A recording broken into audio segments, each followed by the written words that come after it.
Welcome to your Jody AI Rundown for Greenlane Holdings on Friday, April 24, 2020. In addition to federal excise taxes, every state and certain city and county governments have imposed substantial excise taxes on sales of tobacco products, and many have raised or proposed to raise excise taxes in recent years, including Arkansas, Kansas, Louisiana, Minnesota, Nevada, Ohio, Vermont, Oregon, Indiana, Kentucky, and Rhode Island. While we currently support and ship certain products to customers in Australia and parts of South America on a limited basis, we are aware of the growth opportunities in these markets.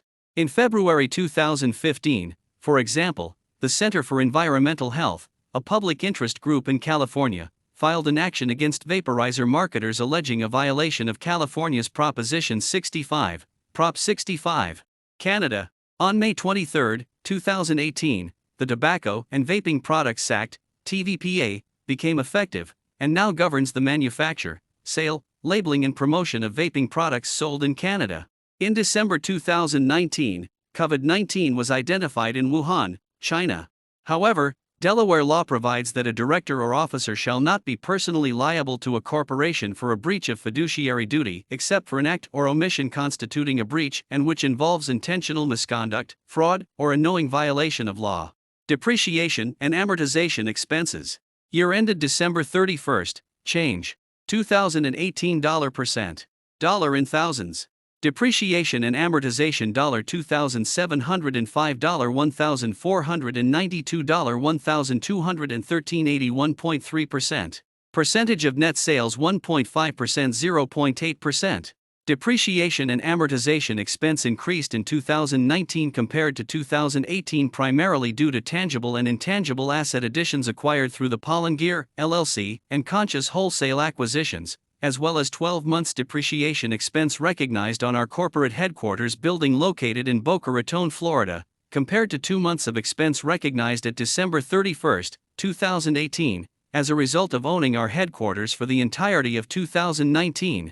Currently, Germany, Italy, Austria, Czech Republic, Finland, Portugal, Poland, Spain, the Netherlands, Denmark, Greece, Croatia, Macedonia, Poland and Turkey, Malta, Luxembourg, Cyprus, France, the UK and Ireland allow cannabis use for medicinal purposes, with some of those countries operating pilot programs.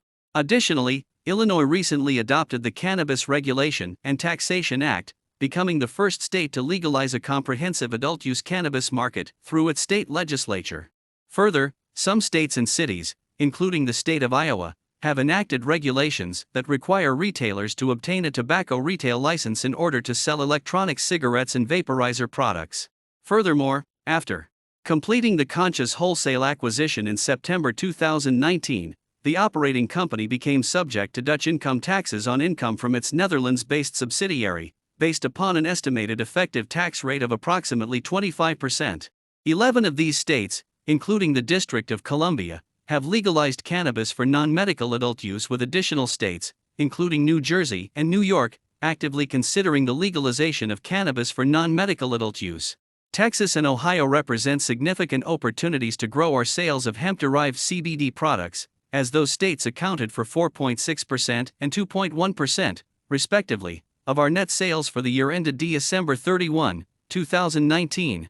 Additionally, the Supreme Court of the United States recently ruled in South Dakota v. Wayfair Incorporated et al., or Wayfair, that online sellers can be required to collect sales and use tax despite not having a physical presence in the buyer's state. Several states, including Texas, Ohio, and Nebraska, have recently enacted laws permitting the sale of product containing hemp-derived CBD. The FDA has expressed growing concern about the popularity among youth of the products of JUUL Labs and other manufacturers of flavored DNDS products, and additional regulatory actions may further impact our ability to sell these products in the United States or online.